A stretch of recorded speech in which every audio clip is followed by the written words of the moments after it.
విన్బక్తి ప్రేక్షకులందరికీ నమస్కారం. మనతో పాటుకున్నారు ప్రముఖ ఆధ్యాత్మికవేత్త, ఆస్ట్రోన్యూమరాలజిస్ట్, ఎనర్జీ వాస్తు స్పెషలిస్ట్ మరియు శ్రీ విద్యోపాసకురాలు శ్రీమతి జయప్రద గారు ఉన్నారు. మాట్లాడదాం. నమస్తే అమ్మా. నమస్తే అమ్మా. శ్రీమాత్రే నమః.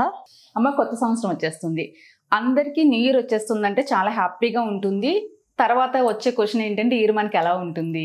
సో ఫైనాన్షియల్గా కానీ, హెల్త్ పరంగా కానీ, కెరీర్ పరంగా కానీ చాలా ఆలోచన వస్తూ ఉంటుంది. అయితే కొత్త సంవత్సరంలో అన్ని రాసుల వారికి, ద్వాదశ రాసుల వారు అందరికీ కూడా ఏ విధంగా ఉండిపోతుందో తెలియజేయండి. తప్పకుండా అన్న. అయితే ఇది ఆంగ్ల సంవత్సరం, ఆంగ్ల నూతన సంవత్సర శుభాకాంక్షలు మీకు, ప్రేక్షకులకి, చూస్తున్న వాళ్ళందరికీ కూడా. అయితే ఏంటంటే, ఈ ఆంగ్ల నూతన సంవత్సర శుభాకాంక్షలు చెప్పుకోవడానికి మనం తెలుగు సంవత్సరాది చేసుకోవాలని, ఏంటి తెలుగులోనే చెప్పుకోవాలని ఇప్పుడు చాలా మంది మన సనాతన ధర్మం తెలుగునే ప్రోత్సహించాలని చెప్పుకుంటున్నాం కదా. అందుకని దీని గురించి అంత పర్టికులర్ గా పట్టించుకోవట్లేదు. అయితే ఏంటంటే, మనం చూసుకునేది ఏంటంటే, ఈ ఫలితాలు ఈ వార్షిక ఫలితాలు అనేది చూసుకోవాలనుకుంటే, ఈ అంటే మామూలుగా మనం చేసుకునే జనవరి నుంచి చెప్పుకునేది కాకుండా తెలుగు సంవత్సరాది అంటే ఉగాది రోజు పంచాంగ శ్రవణం అని వింటాం. అంటే ఉగాది రోజు పంచాంగ శ్రవణం అనేది ఏంటి అంటే, చిన్నప్పటి నుంచి మనకి పెద్దవాళ్ళు ఏం నేర్పించారంటే, ఈ సంవత్సరం ఆదాయం ఎంత ఉంది, ఖర్చులు ఎలా ఉంటాయి, శుభకార్యాలు జరుగుతాయా, జరగవా, జరిగే అవకాశం ఉందా, శుభవార్తలు వస్తాయా, అది తెలుసుకుందాం. ఆదాయం ముందుగా చూసేసుకుంటాం. అయితే దాన్ని ఒక గుళ్ళో వినేవాళ్ళం. ఎంత తెలిసినప్పటికీ ఇంట్లో పంచాంగం చదివే అవకాశం ఉన్నా, చదివే వాళ్ళకి, తెలిసిన వాళ్ళు కూడా గుళ్ళో వెళ్ళి ఒక పెద్దవాళ్ళ చేత వినేవాళ్ళు. వాళ్ళ నోటితో చెప్పేవన్నీ వినేవాళ్ళు. ఎందుకు అంటే, ఆ గుళ్ళో చెప్పేవాళ్ళు ఎవరైతే ఉన్నారో వాళ్ళు జ్యోతిష్యం సంబంధించిన వాళ్ళు, తర్వాత ఉపాసన శక్తి ఉన్నవాళ్ళు, అంటే ఏదో జపం మంత్రం సాధన చేసేవాళ్ళు. ఇది సాధన చేసే వాళ్ళ నోటితోటి ఏం చెప్పినా మంచి ఫలితాలే వస్తాయని చెప్పి వాళ్ళతో మనం ఉగాది శ్రావణం చెప్పించుకునేవాళ్ళు. ఏ విధంగా చెప్పినా, ఎందుకు చెప్పిస్తాం అంటే, 12 రాసులకి ప్రతి సంవత్సరము అందరికీ బాగుండదు కదా. ఎందుకంటే కష్టం సుఖం, అలాగే చీకటి వెలుగు, జీవితం ఉంటుంది. సో మన జీవితంలో జరిగే గమనాలు ఎలా ఉంటాయి అంటే, బాగుంటుందా బాగుండదా అనేది ఒక గుళ్ళో విన్నాం అనుకోండి.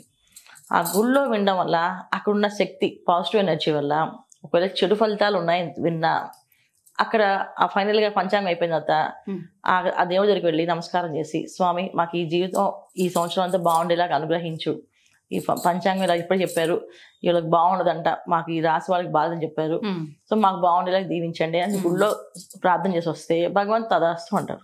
ఎందుకంటే అక్కడ ఒక గంట కొట్టడం, ఒక పూజ చేయడం, లేకపోతే పెద్దవాళ్ళు ఏం కదయ్యా నీ బాగుంటే వెళ్ళిపో అని చెప్తే అయిపోవడం. అక్కడ ఏ నెగిటివ్ ఉన్నా, ఇప్పుడు మనకి ఏదైనా అనుకోని మాట అన్నామంటే హరి అని చెప్పి అంటాం.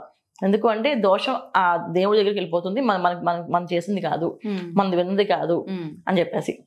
ఎందుకు అంటారు పెద్దవాళ్ళు చెప్పేవన్నీ కూడా ఏంటంటే, అవన్నీ చద్దన్న మూటలాగా మంచివి నాన్న, చాలా మంచి ఫలితాలు. ఉగాది శ్రవణం అనేది ఉగాది సంవత్సరం రోజు వినాలి, ఆదాయం వ్యయం ఖర్చులు. అయితే ఈ సంవత్సరం మారగానే అందరికీ ఉన్న క్యూరియాసిటీ ఏంటంటే తెలుసుకుందామని. తెలుసుకోవాలని తప్పేం లేదు. అయితే ఏంటంటే, ఇప్పుడు జనవరిలో మనం ఎందుకు చెప్పుకుంటామంటే, ప్రతి సంవత్సరము గురువు మారుతాడు. ఒక రాశి నుంచి ఒక రాశి మారడానికి సంవత్సర కాలం పడుతుంది. సో గురు గ్రహం మారడానికి, మిగతా గ్రహాలు అన్నీ కూడా 2.5 సంవత్సరాలు శని భగవానుడు, 18 నెలలు రాహు మారడానికి. అయితే ప్రతి సంవత్సరము మారినప్పుడు ఏంటంటే, గురువుతో పాటు శని భగవానుడు లేదా రాహు, లేకపోతే ఒక్కొక్కసారి గురువే మారుతారు, తర్వాత ఎప్పుడు ఇవి మారుతాయి. అయితే ఈ సంవత్సరం ఏంటంటే 3 గ్రహాలు ఒకేసారి మార్పు జరుగుతుంది. అది జనవరిలో, మార్చిలోనూ ఒక గ్రహము, మేలో 3 గ్రహాలు మారుతున్నాయి. అందువల్ల ఏంటంటే, జనవరి నుంచి మే వరకు కొన్ని రాసులకి బ్రహ్మాండంగా ఉంది, మే నుంచి మళ్ళీ నెక్స్ట్ మే వరకు ఇంకొన్ని రాసులకి చాలా బాగుంది. ఇలా చెప్పుకోవడానికి కోసమని ఈ జనవరి వర్ష ఫలితాలు వింటున్నాం.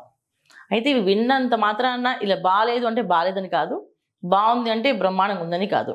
దీన్ని తగ్గ పరిహారం చేసుకుంటూ ముందుకు వెళ్తే అన్ని అనుకూలంగా మారుతుంది. ఇవి అంటే గోచార ఫలితాలు అంటే, మనం తెలుసుకునే జాతకంలో గోచార ఫలితాలు అంటే మొత్తం ప్రపంచం అంతా ఉండే అందరికీ కూడా ఈ గోచార ఫలితాలు వర్తిస్తాయి. కానీ ఈ ఫలితాలు ఖచ్చితంగా మనకు కూడా వర్తిస్తాయి అంటే, మన జాతకంలో అంతర్దశ దశ రెండు కలిసినప్పుడు ఈ ఫలితం పనివేస్తుంది. లేకపోతే గోచార ఫలితం వినండి, దాని దగ్గర పరిహారం చేసుకోండి, అంతకుమించి భయపడక్కలేదు. పరిహారాలు కూడా మీరు ఎలాగో చెప్తారు, చేసుకుంటూ వెళ్తే అన్ని అనుకూలంగా. ఇప్పుడు ఎవరికైనా సరే దైవ ప్రార్థన ఉంటే అన్ని అనుకూలంగా జరుగుతాయి. సో ప్రార్థన చేసుకుంటూ వెళ్ళవే, తెలుసుకుందాం. ఓకే అమ్మ, తప్పకుండా. అమ్మ, కన్యా రాశి వారందరికీ ఈ విధంగా ఉండబోతుంది. తప్పకుండా కన్యా రాశి వాళ్ళకి ఈ సంవత్సరం మిశ్రమ ఫలితాలే. గత సంవత్సరంతో పోల్చుకుంటే మంచి ఫలితాలు వాళ్ళకి ఉన్నప్పటికీ గత సంవత్సరానికి ఈ సంవత్సరానికి తేడా ఏంటంటే మిశ్రమ ఫలితాలు ఉన్నప్పటికీ విజయం వెళ్ళదే ఉంటుంది. ఎందుకు విజయం వెళ్ళదే ఉంటుంది అంటే, ఇప్పుడు జనరల్గా మంచి వాళ్ళు అంటే ఏదైనా నచ్చలేదు అనుకోండి, వాళ్ళు ఎంతవరకు మాట్లాడతారో సరే ఏం చెప్తా తప్పుకుంటారు. అదే ఒక రాక్షసుడు ఉన్నాడు అనుకోండి, వాడు చచ్చే వరకు పోరాడతాడు. వాడు చస్తూ చంపాలనుకుంటాడు. అలాంటి లక్షణాలు ఎక్కువగా ఉంటాయి. అయితే ఇక్కడ రాక్షసత్వం అంటే ఏంటి అంటే, ఇక్కడ వీళ్ళకి 6వ స్థానంలో రాహు, మే నుంచి రాహు ఎప్పుడైతే వస్తాడో అక్కడి నుంచి వీళ్ళకి అన్ని మంచి ఫలితాలు కనిపిస్తాయి. ఎందుకంటే సాధించే తత్వము అండ్ ఖచ్చితంగా లాక్కునే తత్వము, ప్రతి విషయంలోని సాధించడం లాక్కోవడం అనేది మామూలుగా ఉండదు. అది శత్రు క్షేత్రాలలో శత్రువు ఉండడం అంటే శత్రువుని మనం సాధించినట్టే. అంటే మనకు అంతర్గత శత్రువులు ఎవరైతే ఉన్నారో వాళ్ళు బయటపడ్డాం. అంటే ఈ విషయం ఎలా అర్థమవుతుంది మన ప్రజలకంటే, కన్యా రాశి వాళ్ళకి ఇప్పుడు దాకా కన్యా రాశిలో కేతువు, మీన రాశిలో రాహు ఉన్నారు. రాహుకేతు ఇద్దరు వీక్షణ ఉండడం వల్ల ఈ కన్యా రాశి వాళ్ళు మంచి చెప్పని, అక్కడ ఆపోజిట్లో రాహు ఉండడం వల్ల చెడే అర్థమవుతుంది. నేను మంచివాడినే అని చెప్పినా నాకెందుకు నువ్వు మంచివాళ్ళు అనిపించట్లేదు అనే తత్వమే కనిపిస్తుంది ఎదురు మనుషులోంచి. అయ్యో పాపం వీళ్ళకి సహాయం చేద్దాం అనిపించదు. వీళ్ళకేం తక్కువ, వీళ్ళకి అన్ని ఉన్నాయి, కావాలని వీళ్ళు చెప్తున్నారు, అన్ని అబద్ధాలు అని చెప్తున్నారు. నిజం చెప్పినా అబద్ధం అనుకునేవారు. ఇది కన్యా రాశి వాళ్ళు బాధపడిన గత సంవత్సరం నుంచి. అయితే ఈ సంవత్సరం అంతా ఏంటంటే, ఏదైతే రాహు వీళ్ళకి నెగిటివ్ ఎనర్జీస్ అంటే ఏవైతే నెగిటివ్ తత్వం అంటే వీళ్ళు మంచి వాళ్ళు కాదు, కన్నింగ్ మాస్టర్లని, లేకపోతే వీళ్ళ వల్ల అవ్వదు అని, వీళ్ళు సాయం చేయకూడదని ఎవరైతే అనుకున్నారో, ఇప్పుడు ఆయన అది 6వ స్థానంలోకి వచ్చి 6వ స్థానంలోకి వచ్చి వీళ్ళ చేత అన్ని పనులు చేపిస్తాడు. అది ఇప్పుడు వీళ్ళు ఏం చెప్తే ఎదురు వాళ్ళు చేస్తారు. ఇప్పుడు దాకా వాళ్ళు నిజం చెప్పినా నమ్మలేదు, ఇప్పుడు అబద్ధం చెప్పినా నమ్ముతారు. అలాగే అబద్ధాలు చెప్పకండి, ఎందుకంటే అలా చెప్పకూడదు. తీర్చుకోవడం వల్ల మళ్ళీ ఒక విత్తనం వేస్తే 10 ఆ చెట్టు నుంచి 10 వృక్షాలు చెడు తీసుకోకూడదు. చెడు మనం ఒకటి వేస్తే 10 వస్తాయి. సో మంచి ఒకటి చేస్తే 10 వస్తాయి. అందుకని వస్తుందని చేయకూడదు. అయితే ఏంటంటే శత్రు జయం అంటే ఏంటంటే, వీళ్ళ గురించి ఇప్పుడు దాకా వాళ్ళు ఏదైనా గొడవలు కానీ కొట్లాట్లు కానీ ఇంట్లో ఫ్యామిలీస్ లో ఉన్న డిస్టర్బెన్సెస్ నుంచి బయటపడతారు. అంతర్గత శత్రువులు అంటే ఇంట్లో వాళ్ళే ఎవరో వీళ్ళు కొంతమంది ఉన్నారు, బ్లాక్ మ్యాజిక్ చేస్తారని ఇవి చేస్తారని ఉంటాయి. అలాంటి వాళ్ళు ఎవరు బయటపడతారు. సో వీళ్ళు మిమ్మల్ని ఇబ్బంది పెట్టేవాళ్ళు అని చూపిస్తారు వాళ్ళకి. అది వీళ్ళకి విజయం సాధించేది. జాగ్రత్త పడవచ్చు. వ్యాపార విషయంలో ఇలా చేస్తే వ్యాపారం జరగదు, ఇంక దీన్ని మార్చాల్సిందే అని విధానాన్ని చూపిస్తారు. అలాగే ఈ ఉద్యోగంతో నీకు మంచి లాభం కాదు, మంచి ఉద్యోగం వస్తుందని చెప్పి ఉద్యోగం తీసేసి కొత్త ఉద్యోగం ఇప్పిస్తాడు. ఆ ఉద్యోగం నుంచి వాళ్ళకి మంచి పేరు. అంటే చాలా మంది ఏంటంటే, ఈ ఉద్యోగం పోతే మన జీవితం ఏంటి అని అనుకుంటారు. కానీ ఈ ఉద్యోగం తీసేస్తే అయినా మంచి ఉద్యోగానికి ప్రయత్నం చేస్తారు. ఇవి శత్రు జయాలు అంటే ఏంటంటే, మనం చేసుకునే కామ క్రోధ నుంచి బయటపడ్డాం. అంటే ఏది చేస్తున్నామో అది కాదు, బెటర్ ఆపర్చునిటీస్, బెటర్ లైఫ్ ఇస్తారు. కాకపోతే స్టార్టింగ్ ఏమనిపిస్తుంది, ఉద్యోగం పోగానే నెక్స్ట్ ఎలా బతకాలి అని భయం వస్తుంది. ఆ భయాన్ని కలిగిస్తారు. అది కూడా శత్రువులతో ఉన్న క్షేత్రం 6వ స్థానంలో రాహు భయాన్ని కలిగించి లాభాన్ని ఇస్తాడు. సో భయము లాభం 2 వస్తాయి. అయితే వీళ్ళు ధైర్యంగా ఉండాలి, ధైర్యాన్ని కోల్పోకుండా పని చేసుకుంటూ ముందుకు వెళ్ళాలి. ఒకవేళ ఉద్యోగం పోయింది బాగుందన్నారు, ఉద్యోగం ఎలా పోయింది అంటే మంచి ఉద్యోగానికి బెటర్ ఆపర్చునిటీస్ రావడానికి మాత్రమే వచ్చింది. అలాగే వ్యాపారం ఆగిపోయింది, వ్యాపారం తీసేసాము, కొత్త వ్యాపారం మొదలు పెట్టడానికి, కొత్త మార్గాలు ఎన్నుకోవడానికి, ఇలా మంచి ఫలితాలు కనిపిస్తాయి కన్యా రాశి వాళ్ళకి. అయితే కాస్త ఓర్పుగా సహనంగా చేయాలి. ఏదో స్పీడ్గా అవ్వాలంటే అవ్వదు.